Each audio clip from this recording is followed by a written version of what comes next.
Okay, so we are finally completed with our postmortem project. So you guys have completed your posters and you have done all of your questions that have been assigned to you individually. And so your group project is now complete. The questions have been submitted to me and they are ready to grade. So that will be the 85% of your major grade like we talked about. The 15% will be the posters, and I will get to grading the posters as soon as we finish today's activity. So what we're going to do today is called a gallery walk. So whenever we were wrapping this up, the English 3 team kind of was trying to decide, do we want to have the kids present their projects or we can do the gallery walk option. So we're going to do the gallery walk in my classroom. So I think that's going to be really fun. It's going to keep you active and up and out of your seats. So that's what we're going to do. So today I'm going to go through, I have you split into 2 groups on the board. So just check and see which group you're in. It has nothing to do with working with partners. This is literally just to split you guys in half so that the whole class is not out in the hallway at the same time. Because there is other classes going on around us. So we want to be respectful of that.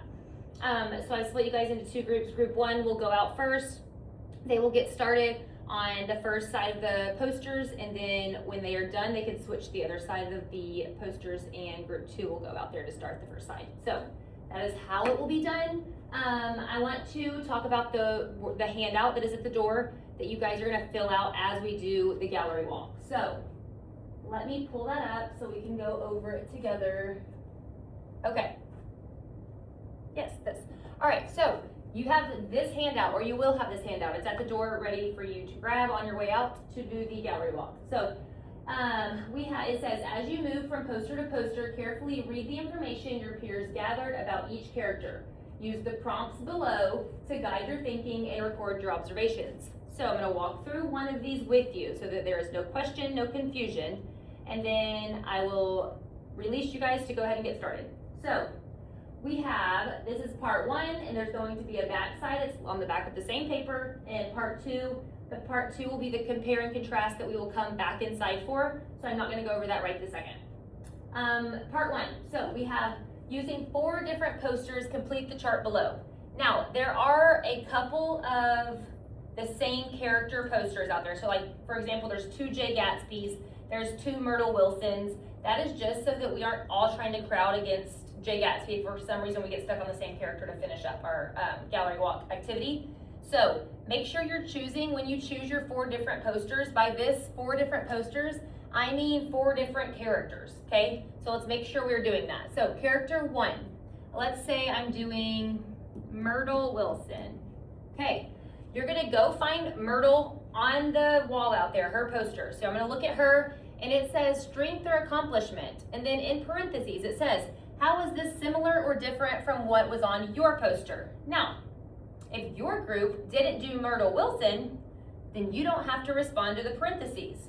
But your group, or you, will choose to do the character that you and your group did as well. So if that's Jay Gatsby, you will do Jay Gatsby as one of your 4 characters, and you will answer that parenthesis questions when you get to him.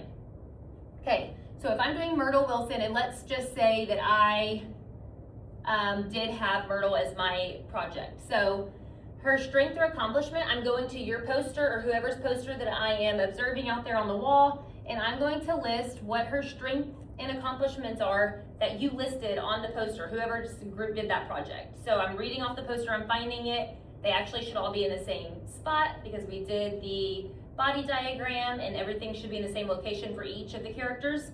So I'm gonna say Myrtle is ambitious, right?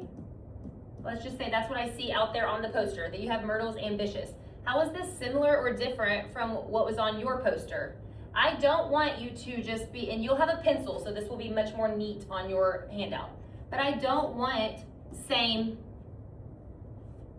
That's not what I mean by answering that question, okay? How is this similar or different from your poster? So I want to know, how is it the same? I don't want to see same or similar. I want to know why or how. So if I also think that Myrtle was ambitious, I'm going to say that it was similar because, and I'm going to go into explain why we both thought that Myrtle was ambitious, right? She was putting herself out there. She was putting social climbing ahead of everything. Why was she ambitious? She wanted out of the Valley of Ashes, right? So that is her being ambitious. So we both think that about that. Now, this one is flaw. So I'm going to the same poster of Myrtle. I'm finding where they put flaw. Okay, here's the flaw that they listed. Let's say her flaw is social climbing. They called that a flaw. Let's say that. How could social climbing, so if I think it's this, if my answer was not social climbing, again, how is this similar or different from what was on your poster? If they said it was social climbing is her flaw because all she cares about is the people that are around her and what people think about her, my answer could be different because I think it's social climbing because, let's just say, I think it's social climbing because that's what led to her downfall at the end, right? She social climbed, which was what led to the affair with Tom Bucknam. That was her social climbing. That was her way of doing it, right? The affair. So I think that because she had the affair, that is what led to her downfall in the end. So I think that is the reason why her flaw, social climbing, is different than what I put on my poster. Does this make sense? Okay. Yes. Character type. Are we static or are we dynamic? Now I know we went over this while we were doing the poster, but I'm going to leave this up here. What is static? Yes, stays the same. Okay, I'll leave this up here as I'll do your activity. What is dynamic? Good, yes, changes over time. I'm going to put changes. So if something happens in the book or the story that this character changes from the beginning to the end. Okay, they are dynamic. So Myrtle, static or dynamic? I'm going to say dynamic, right? Now, do you agree? Oh wait, no, I'm not saying dynamic. I'm reading this off the poster. They have dynamic, so I'm agreeing with dynamic. Do you agree? Why or why not? I don't want to see dynamic and yes or no. I agree or I disagree. It says why or why not for a reason. So go into explanation. Why do I think Myrtle's dynamic? Because I think that she changed and I think that she did all of the things that she needed to do to be a different person than how she started, right? She's in this life and in this world in the Valley of Ashes in this lower class income, and she's doing everything in her power to change throughout the entire book, right? So some people could say, if you say that she's static, that's totally fine. If they have static and they have a reasoning, just say I disagree or I agree. But if they have static, the reasoning could be that she stays the same over the book by like always wanting the same thing the entire time. She always wants out of the Valley of Ashes. So if you look at it like that, maybe you do think she's static, right? She has the same goal the entire time. I think she's dynamic because of the things that she does to reach those goals. I think she's changing the entire time to get out of where she's at, okay? Just that is why we have the why or why not portion of this question. So please explain your answer. Okay, and then lastly, one insightful comment or question. If you walk up to that poster and you're like, whoa, they nailed that. Myrtle looks amazing, so good. Then write a nice comment here. If you get up there and you're like, I feel like I don't even know how to answer any of these pieces of my activity because this poster is a hot mess. It looks like they did this in 20 minutes on the last day it was due.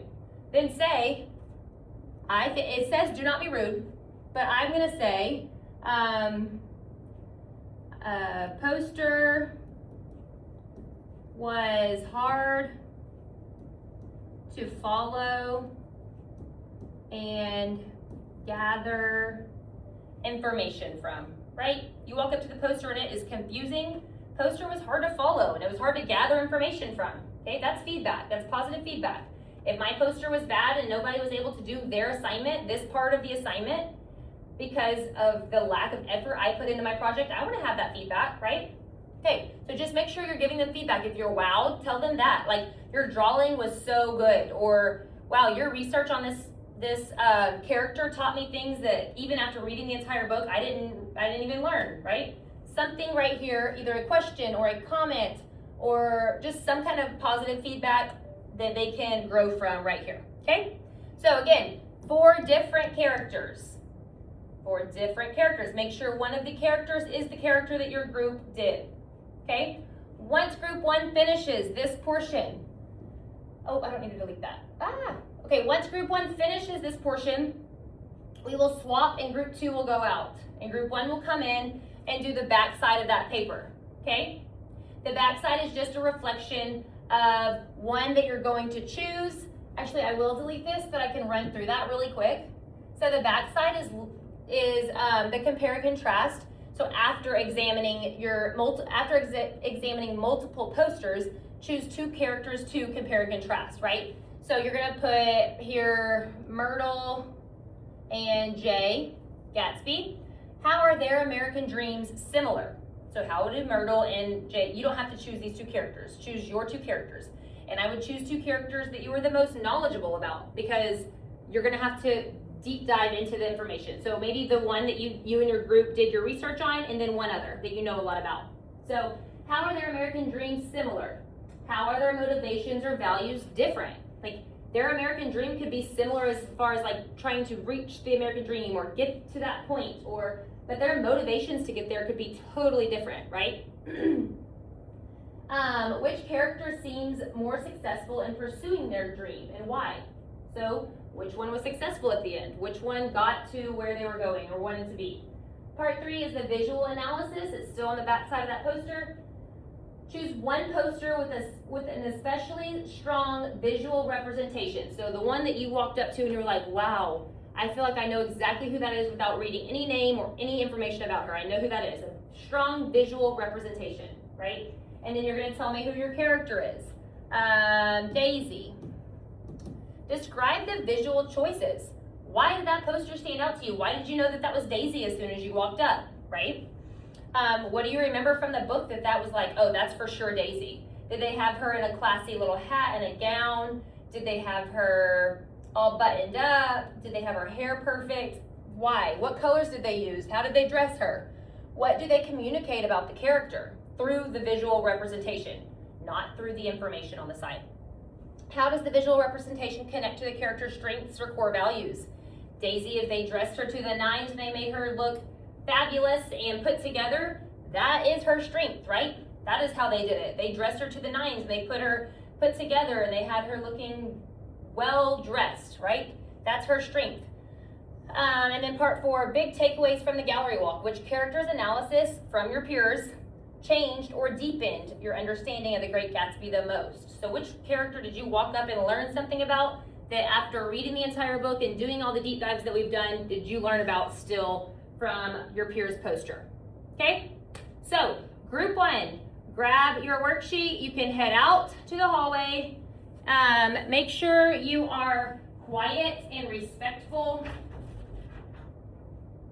Okay, we have to, there's classes going on around us. It's a testing day, so let's make sure we are being quiet, respectful. We're not drawing on the posters, okay? We're drawing on your handout, and that's it. You will have, let's see, I'm going to give you 12 minutes, and then we will switch, and that will give us plenty of time for both groups to go, okay?